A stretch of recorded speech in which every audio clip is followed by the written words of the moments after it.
Deməli, ekranda 10 həftəlik bəbənin görüntüsüdür. Burada pulsasiya eləyən şey ürəyidir.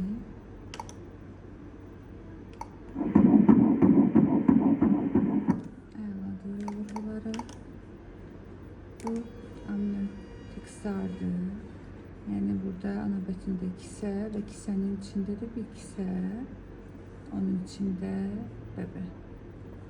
Bu şəkildə elə. Yəni bu amniotik zar onu qoruyur. Görürsən. Nə gözəl. Yəni direkt burada kisənin içində deyil. Bu da yoksaqdır. Sarılıq kisəsi. Sanki onun qida torbası deyək də. Artıq əl ayağı formalaşmağa başlayır yavaş-yavaş burada ayaqları. Burun sümüyü uzadı. Yəni bir həftədən sonra bunları qəşəng görəcəyik. Beyin yarım kürələrinin izini görürük burada. Bərabər ayrılır.